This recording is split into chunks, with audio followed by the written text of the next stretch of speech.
मनोज जरांगे तातडीने मुंबईकडे निघाल्यानंतर पोलीसही आता दक्ष झालेले आहेत। देवेंद्र फडणवीसांच्या सागर या सरकारी बंगल्यावरची सुरक्षा व्यवस्था वाढवण्यात आली।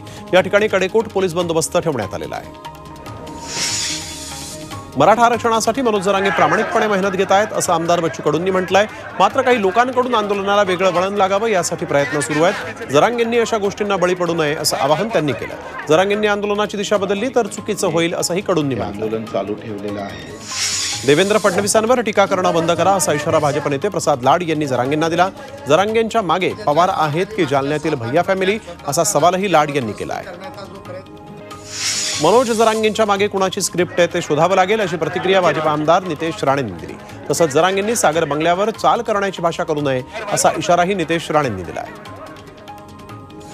एक सीएम 2 डीसीएम या तिघांपैकी जनरल डायर कोण असा सवाल शिवसेना ठाकरे गटाचे आमदार आदित्य ठाकरेंनी केला। जरांगेंच्या आरोपांनंतर त्यांनी ही प्रतिक्रिया दिली। अमृत नोनी आर्थो प्लस ये एक प्रूवन फॉर्मूला है। इसमें मौजूद नोनी फल के गुण और आयुर्वेदिक जड़ी बूटियां शरीर को जरूरी पोषक तत्व देने के साथ साथ हड्डियों और जोड़ों के घिसने, उनमें होने वाले सूजन और दर्द को रोकने में मदद करता है। दर्द मुक्त जीवन के लिए अमृत नोनी ऑर्थो प्लस। जनरल डायर कोण आहेत हे समजलं पाहिजे।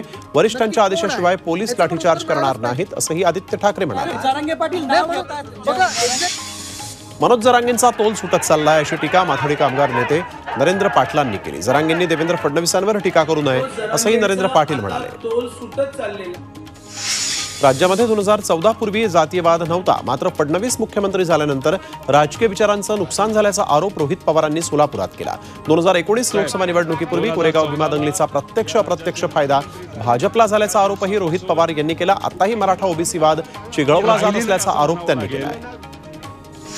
जालन्यातील बांभेरी गावामध्ये जरांगेंची गाडी महिलांनी अडवली। जरांगेंनी उपचार घेण्याची विनंती या महिलांनी केली आहे, मात्र मनोज जरांगे मुंबईकडे जाण्यावर ठाम राहिले।